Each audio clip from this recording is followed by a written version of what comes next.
Olá, seja bem-vindo a essa videoaula cujo principal objetivo é entender a anatomia do coração.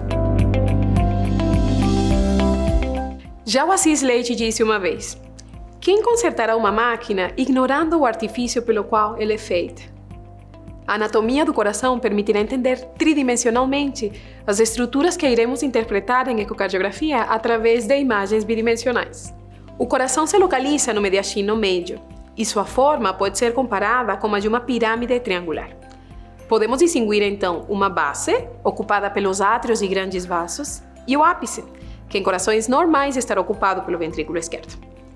As três faces dessa pirâmide são a mais anterior, relacionada com o externo e ocupada predominantemente pelas cavidades cardíacas direitas, a inferior, ou superfície diafragmática, representada pelas cavidades esquerdas, e a face lateral esquerda, em contato com o pulmão. O eixo maior do coração é oblíquo e segue um sentido de direita para a esquerda, de trás para frente e de cima para baixo. Por que é tão relevante saber disso? Porque entendendo a orientação espacial do coração, será muito mais fácil intuir qual deve ser o sentido do miofeixe de ultrassom para a obtenção dos cortes padronizados. Lembrando que o coração inicialmente era constituído por uma cavidade tubular única, que em vida embriológica foi dividida por coxins endocárdicos, que gerou a divisão em cavidades atriais e ventriculares. Simultaneamente, aconteceu um processo de septação que separou as cavidades esquerdas das direitas e a artéria aorta da artéria pulmonar. Agora iremos entender qual o percurso que seguem as hemácias desde que entram ao coração até que são enviadas para a circulação sistêmica, e conforme formos viajando com elas, iremos conhecer a anatomia ecocardiográfica das câmaras cardíacas. Comecemos. As hemácias voltam da circulação sistêmica para o átrio direito via a veia cava superior e inferior. Abrindo a parede do átrio direito, teremos uma melhor visualização das suas estruturas internas. O septo interatrial está representado por uma membrana com uma região periférica mais muscularizada e uma região central mais fina, a fossa oval. Na desembocadura da veia cava inferior, existe uma prega de tecido fibromuscular chamada válvula de Eustáquio, que em vida intrauterina direcionava o fluxo do sangue que provinha da veia umbilical para o forame oval. Adjacente à desembocadura da veia cava inferior, encontra-se o orifício de drenagem do seio coronário, já que o coração é tão elitesco que tem uma drenagem venosa própria. Uma vez dentro do átrio direito e por gradiente de pressão, as hemácias deslocam para o ventrículo direito. A morfologia de ambos ventrículos pode ser dividida em três porções anatômicas: a via de entrada, a porção trabecular e a via de saída.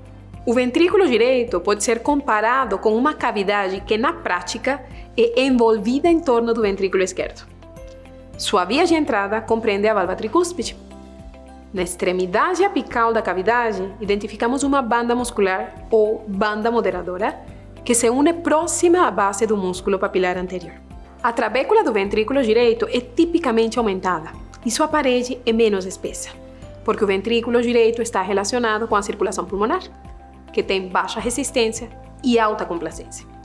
Por esse motivo, alterações súbitas na pós-carga do ventrículo direito podem levar a sobrecarga e disfunção ventricular.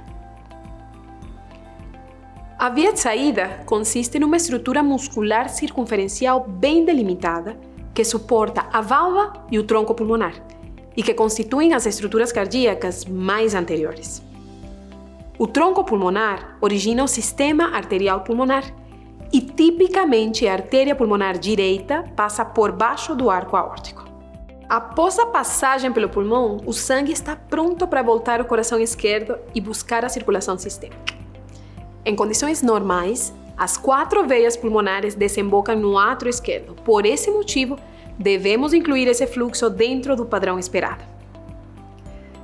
O átrio esquerdo tem uma superfície interna lisa, com exceção da superfície septal, que ainda tem remanescência da fossa oval, e do apêndice atrial, que é o único espaço trabeculado dentro dessa câmara. O apêndice em questão pousa sobre a parede anterior do ventrículo esquerdo e tem um colo bem definido, que o separa da desembocadura das veias pulmonares. Já o ventrículo esquerdo pode ser comparado com a forma de uma elipse truncada.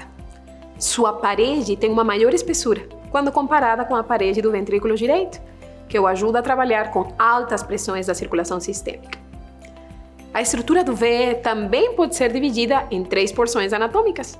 A via de entrada, representada pela válvula mitral, a porção trabecular, predominantemente na região apical, e a via de saída. Esta via de saída do VE é o trajeto justo antes da válvula aórtica, delimitado pela porção membranosa do septo interventricular e a cúspide anterior da válvula mitral. Essa íntima relação entre a válvula aórtica e a mitral, ou seja, entre a via de entrada e a via de saída do VE, é determinante para a explicação de fenômenos hemodinâmicos ou processos patológicos que, acometendo uma válvula, podem alterar indiretamente a outra. Por exemplo, o movimento sistólico anterior da válvula mitral, que poderia causar obstrução na via de saída do VE, ou o refluxo valvar aórtico, que, quando importante, pode causar restrição na abertura da válvula mitral. Vamos entender melhor a anatomia das válvulas atrioventriculares. Estas integram estruturas atriais, ventriculares e sistemas de porta para permitir a passagem de sangue dos átrios para os ventrículos e não em sentido contrário. São compostas por um anel fibroso ou tecido na transição atrioventricular, que ao ultrassom se identifica por ter refringência aumentada. A partir desse anel emergem as cúspides.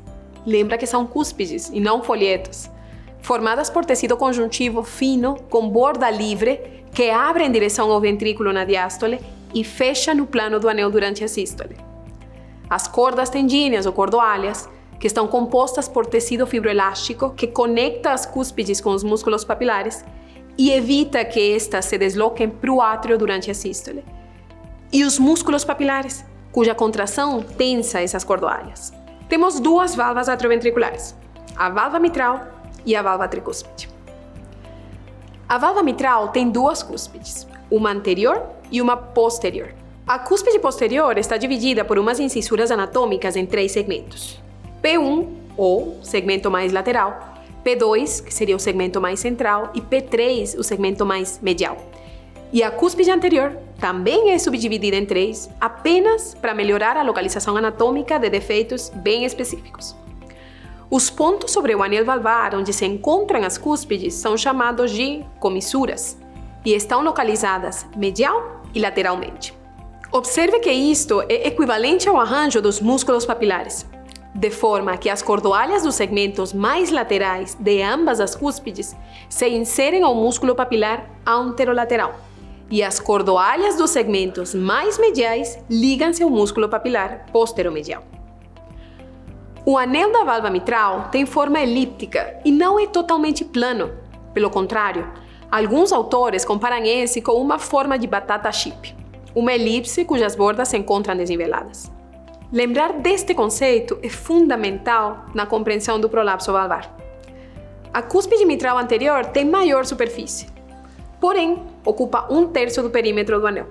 A posterior, que ocupa os 2/3 restantes, é a mais acometida pela alteração senil, devido justamente à acumulação de cálcio no anel posterior. A válvula tricúspide possui uma cúspide anterior, uma posterior e uma septal. Suas cordas tendíneas também se inserem em músculos papilares, um anterior, outro posterior, enquanto o músculo papilar septal medial é menos constante. A tricúspide tem a sua inserção mais apical do que a mitral. E essa característica também serve como marco anatômico para diferenciar o ventrículo direito do ventrículo esquerdo. As válvulas semilunares possuem 3 válvulas unidas à parede na transição entre a via de saída do ventrículo e a artéria correspondente. Elas trabalham de forma passiva por meio de gradiente de pressão. Durante a sístole, o tecido conjuntivo fino das suas 3 válvulas é deslocado pela passagem de sangue e esse fica colapsado contra as paredes da artéria.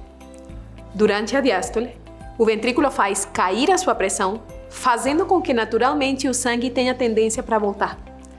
Esse deslocamento de sangue faz encher os seios de Valsalva, nada mais que o espaço entre a parede do vaso e o tecido valvular, e, consequentemente, fechar as válvulas. A válvula aórtica administra o fluxo de sangue ventrículo arterial à esquerda. Existem algumas particularidades sobre o complexo aórtico que precisamos conhecer. As valvas aortas são denominadas conforme sua relação com os eixos das coronárias, em coronariana direita, coronariana esquerda e não coronariana. Durante a diástole, quando a pressão da aorta é maior que a pressão ventricular esquerda, o enchimento dos seios de Valsalva gera também enchimento das coronárias. O anel aórtico tem uma definição um pouco diferente à definição do anel mitral. Enquanto nas valvas atrioventriculares está determinado por um anel fibroso bem definido, o anel valvar aórtico é, por consenso, o ponto mais baixo da implantação das 3 válvulas. A raiz da aorta é a continuação direta da via de saída do ventrículo esquerdo. A junção sinotubular é considerada a região em que os seios de Valsalva perdem sua configuração globulosa e aparece a forma mais tubular da aorta. Consideramos que começa então a aorta ascendente. A válvula pulmonar apresenta uma constituição semelhante à da válvula aórtica. Geralmente, tem 3 válvulas semilunares, denominadas de acordo com a sua distribuição espacial, anterior, direita e esquerda. Ela se apoia no infundíbulo muscular do ventrículo esquerdo e não possui relação direta com o septo ventricular ou com qualquer outra válvula cardíaca, a diferença da aorta, que está em continuidade fibrosa com a válvula mitral. Uma vez entendida a viagem das hemácias entre a circulação sistêmica e a pulmonar, vamos introduzir alguns conceitos sobre a denominação das paredes cardíacas. A circulação coronária é a responsável pela forma em que todos os métodos de imagem atualmente dividem o coração esquerdo em 6 territórios. As paredes anterior e anteroseptal, que recebem sangue da artéria descendente anterior, as paredes anterolateral e inferolateral, irrigadas pela artéria circunflexa, e as paredes inferior e inferoseptal, sob irrigação da coronária direita. Esta é a denominação certa, deixando em desuso termos como parede posterior. Nas próximas videoaulas, iremos identificar cada parede na sua incidência ecocardiográfica correspondente. Toda circulação arterial tem uma circulação venosa satélite, e o seio coronário é o vaso que recolhe todo o sangue venoso cardíaco e o deposita dentro do átrio direito, através de um orifício de desembocadura próprio. Sua passagem pelo sulco atrioventricular esquerdo faz com que seja um dos pontos de referência para localizar especificamente a parede inferior. O coração está envolvido por um saco de dupla parede, ou saco pericárdico. Uma dessas membranas está aderida à superfície externa e é chamada de pericárdio visceral. Chegando até a base do coração, vira, gerando uma lâmina externa, ou pericárdio parietal. A cavidade virtual que se forma entre ambas é denominado espaço pericárdico. A avaliação ecocardiográfica do pericárdio é limitada por condições técnicas e pela alta refringência do tecido. No entanto, o ecocardiograma é um método de escolha para avaliação do conteúdo do espaço pericárdico.